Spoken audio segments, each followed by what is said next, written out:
It is glass sanding time. If you ever sanded glass, it's not fun. Gel coat peeling, okay.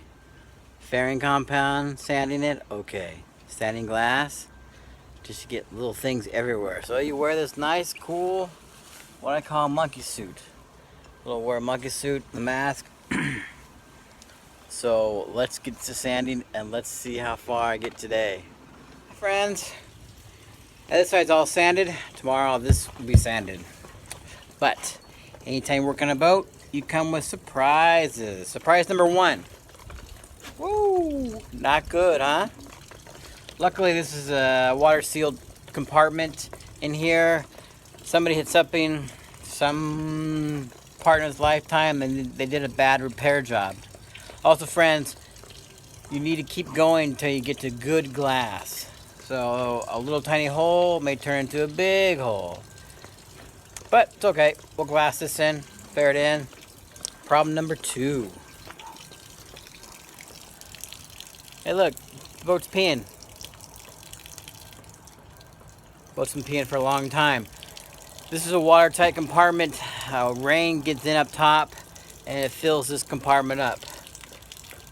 What happened is this wasn't watertight and it was leaking here, and so it kind of created a cavity right here that I'll have to cut out and I'll have to replace.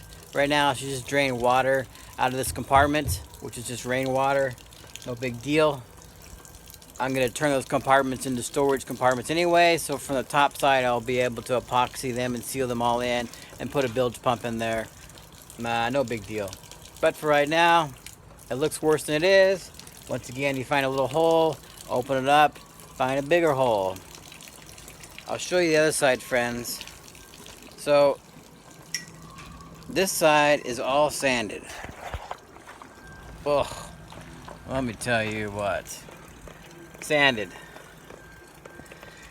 I'm only using a 7-inch sander, so what that means is when you lay into it, I'll lay into it because there's still some areas that are wet and dripping, so I'll just kind of lay into it. Here's one right here.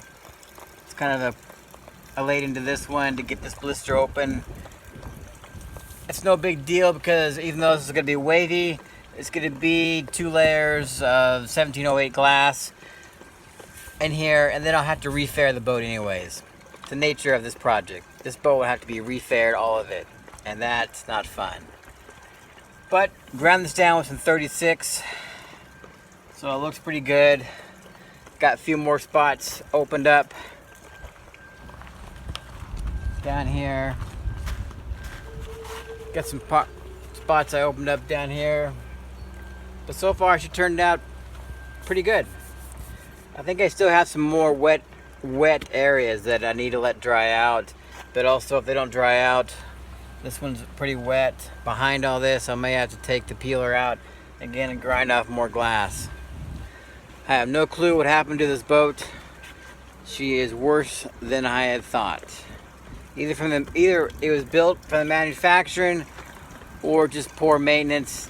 I don't know. But to have this much glass delaminated and have this much water behind all the glass. I mean, this was behind all the glass to the foam, past the fairing and to the foam. It doesn't seem right, friends. But the son of the designer has been very helpful this is a Dean 400, and so Peter Dean, the son of the father, has been super helpful to reach out to me and answer my questions I might have through this project. So it is what it is. I have to accept the choices in life, and this was turned into a bigger project than I had expected. But give it some time. She'll be better than new and back on the water.